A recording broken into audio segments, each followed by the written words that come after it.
Hi all, welcome to my channel, welcome to my world. This is the world away and this is a part 2 video. I'm building the Mobius Space Station 5 from 2001, A Space Odyssey.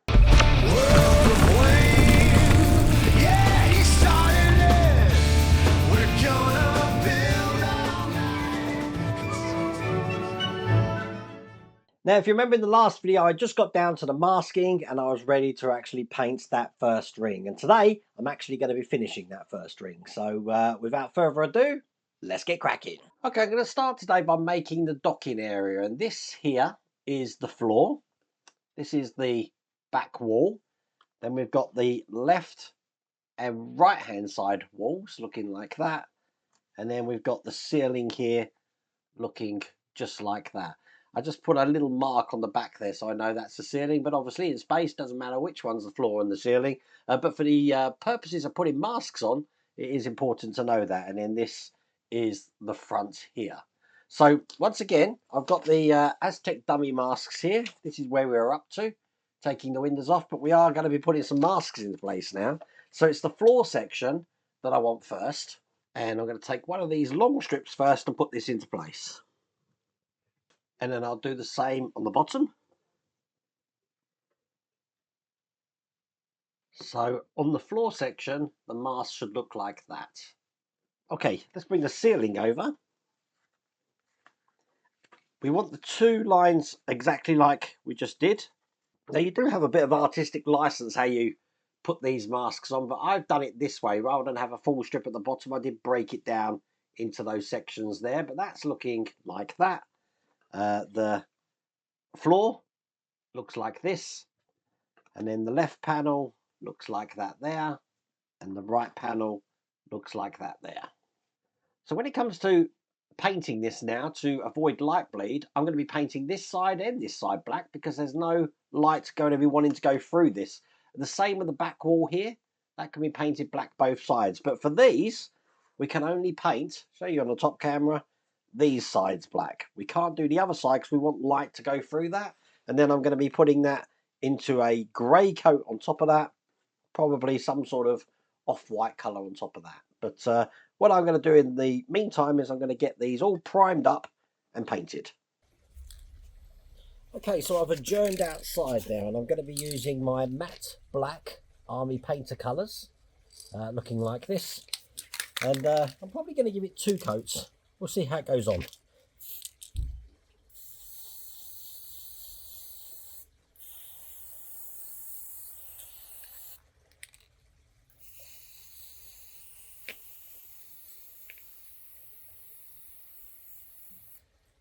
So after 2 coats of the black, this is what it looks like. As you see, I haven't done the other side just there, and this is what this looks like as well. Now I'm going to be putting a grey primer on it now. Don't actually have any of them at the moment, so I'm going to hold that off till tomorrow. But what I am going to do is I'm going to be creating this section here, which is the port housing.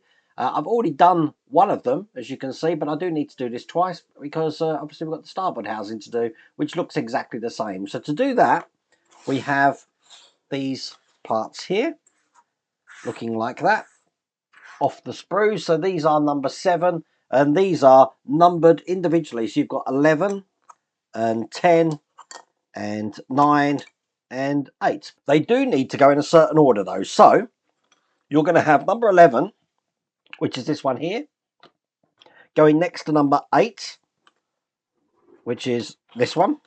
So these two are going to go together.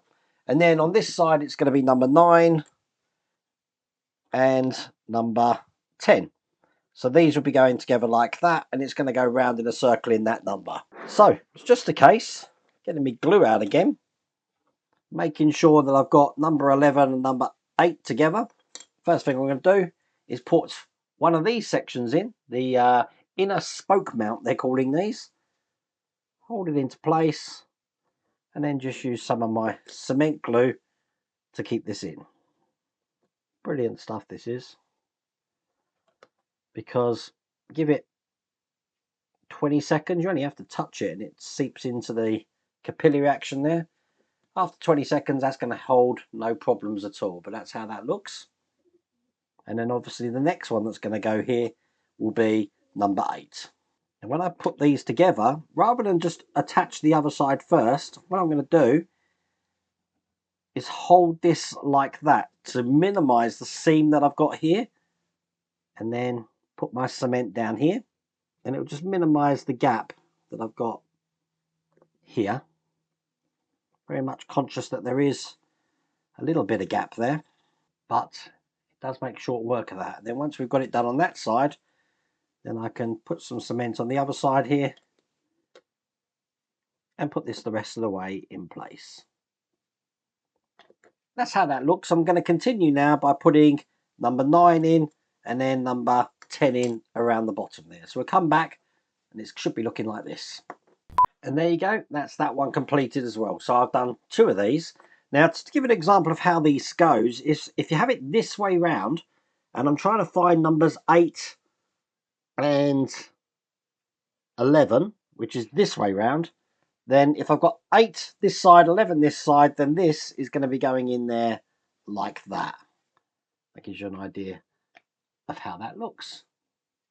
Okay, I'm now going to create the center hub. And with the center hub here, I've got 14A, 13A, 14B, and 13B. And the way these are going to be going together is 13B here is going to be going on to 14A. And we just have to put them together like that. Now you can glue these. I tend to prefer to glue the seams rather than the pins. I only use the pins for aligning. And then the same on this one.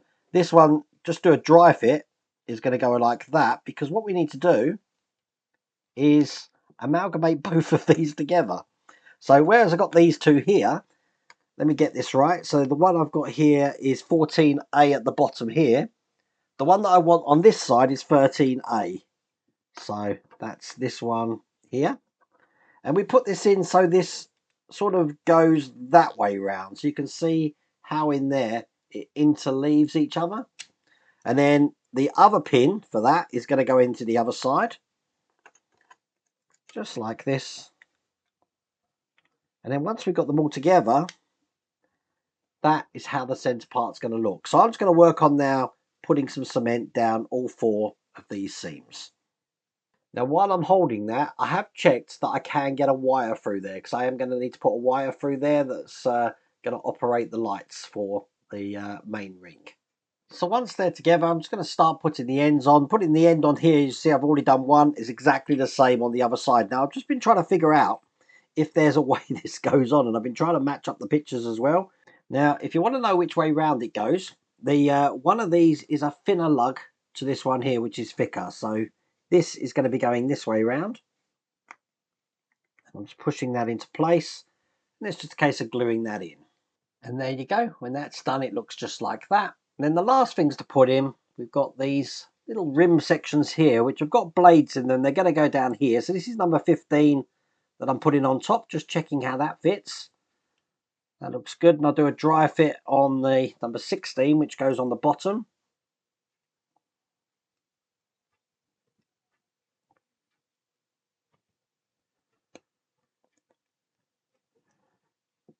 Perfect, just to see how that fits in as well. Once again, I'm going to glue that into place.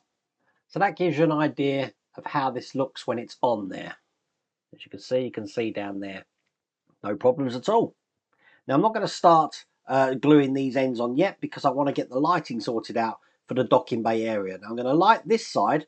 I'm not going to light this side, because this side is going to be where all the mechanics are going to be to make it turn. Now in the movie, this side has got like red to say don't dock this way, and obviously this side's the lit side here. But we're not going to see the backs, so there's no point in doing that.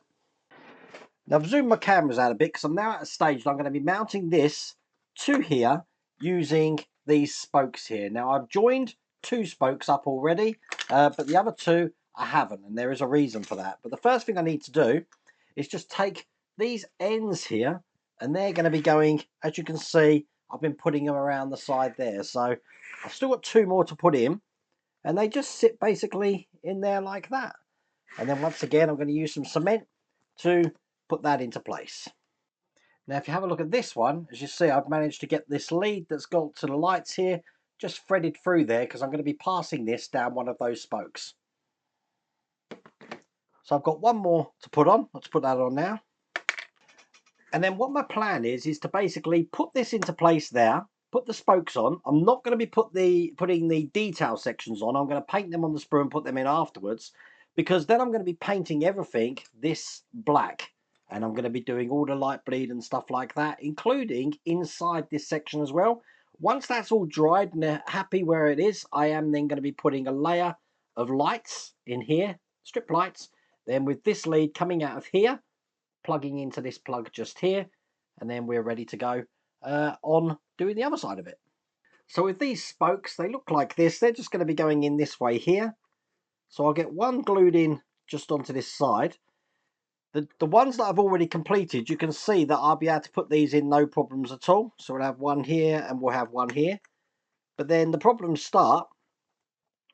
This is why I can't make 4 at the same time, because obviously I'm not going to be able to get these ones into place if I was to have them already sealed. So I have to build them on the ring. But by putting 2 in, it should just reinforce that section there. So I'm going to glue these into place, just these 2 first. Obviously make sure this is round the right way with the slits here facing towards the ring. I'm going to put the one in the bottom as well. So you can see how this is going to go, and then we'll have this one in here and then put this one in here. That's going to fit absolutely perfect in there. So I've just had a quick look at how this is going to look. Pretty happy with that, I have to say. So because I said I'm going to be painting all of this, what I need to do is I need to actually have these wires here ready to go in here like that. And then I can put this section over the top there, if that makes sense. Then what I'll be doing is soldering these wires here to the new strip light I put in. And then on the other side of that strip light, I'm going to be having another one of these JST leads. I'm actually using these half sections here as shims just to lift it up, because it needs to be lifted up slightly just on there. That looks looking good. So as I said, now to do this side, I'm going to connect this up. Make sure it's around the right way. I can put this top piece in. Check it's straight, which it is. Looking good. Turn it over. I'm just going to put the ones in the other side here. Now what I'm doing is just line that down there. It's been finished, just to check that we've got the same distance underneath on each section. If the gap on this side is the same as the gap on this side, it means that the spokes aren't raising up or going down like that. And you can probably see that on the top camera there if I just show you around. Perfect. So what I'm going to do is protect this wire, and then I'm going to be spraying this both sides in the primer coat. So of course that means I'm outside again to paint this first off with some matte black army painter colour, as you can see here. So of course that means I'm outside again to paint this first off with some matte black army painter colour, as you can see here. Okay, this is fun. So I'm at the stage now where I'm having to light block everything. Now obviously we've had 2 coats of black, 1 coat of grey, and then I've gone round with this stuff here, which is Tulip Slick. It's fabric paint, black fabric paint, and I've been putting that in all the places where I can see light coming through, where I don't want light coming through. What I'm going to do then is I'm going to be taking this outside at night time, plugging it in, and then using my primer again to just go over the last of the areas where I can see light coming through. This is a beast for doing light block, because things like this inner ridge here, you really do need to get your spray can or airbrush along that small edge rather than just the flat edge there, because they're the sort of places that you're going to find that you've got light bleed. Okay, we've made some progress here. So this is the final colour that it's going to be. So I've done a grey coat on this. As you can still see, I've got quite a lot of light bleed still on this side here. For the grey coat, once again, I live by Army primer colours. I'm using the Primer Matte White. I'm only giving it 1 light coat, so you can see the grey underneath it. So as you can see, that's what the docking bay looks like. I haven't actually fitted this in at the moment, so let me just take that out and show you what I've done here. Basically, it's just a round LED strip, a small one, with a JST on each end. So I've plugged one JST into the end here, and then the other JST is just going to my power supply, which is plugged into the wall over there at the moment.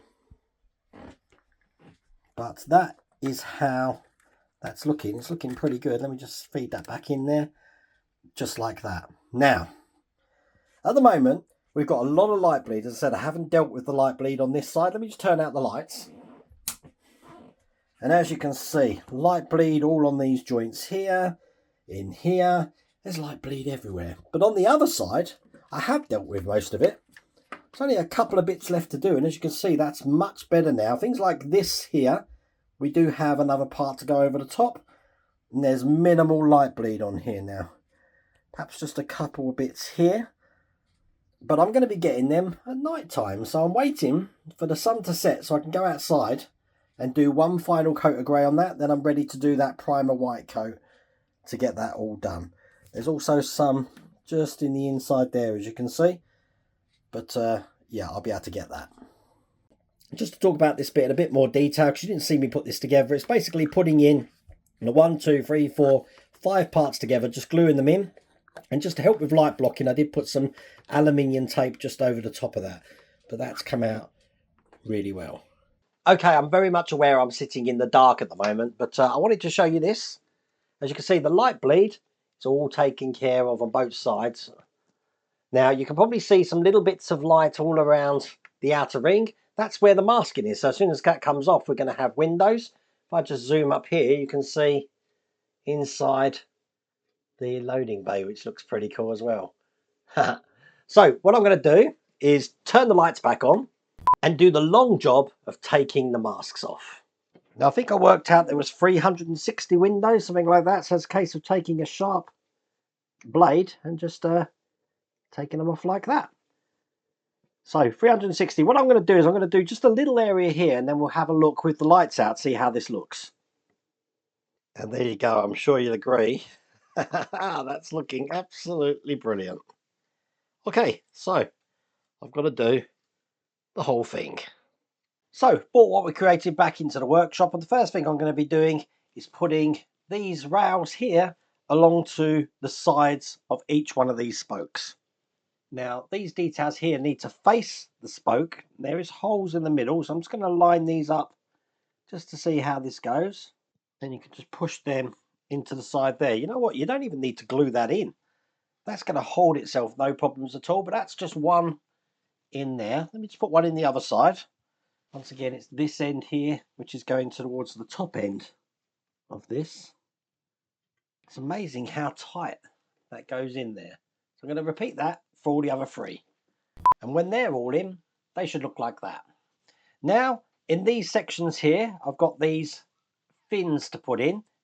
4 on this side, and then obviously 4 on the other side. And again, just show you how that looks. Pretty cool. Do the other side. And then the last thing to put in is these little brackets here, which go into the slots here and the holes here. So what I'm going to do is touch some glue just on these edges here, and then put this into place. You may have to sand these down slightly so they can fit in these channels, because obviously the thickness of the paint, where we've been doing a lot of light bleed, is going to want to get in the way of this. Now what I did then was I put the number 21 on that side. So on the other side, I need to put a number 22, which is going to go in there. Once again, I just will sand these just a bit so these can go in. So once again, that's one side done. Got to do the other side, same way. Number 21 this side, number 22 this side. And there you go. That's a finished one there. Going to repeat that through the other 3. And when that's finished, that is how that should look. Now I'm going to turn the lights out so you can get an idea of how this looks. And the first ring is completed. So I still need to do the middle section, which won't take long, but then we've got to do the second construction ring, which should be easier because we're not going to have to do any light bleeding or any electrics, because obviously this is the only lit ring. The only challenge I'm going to have with the second ring is that's where the motors are going to be going, which is going to rotate this. Pretty cool. Anyway, I really hope you liked that video. If you did, please remember to give me a thumbs up. If you haven't subscribed already, please remember to subscribe. Other than that, take care.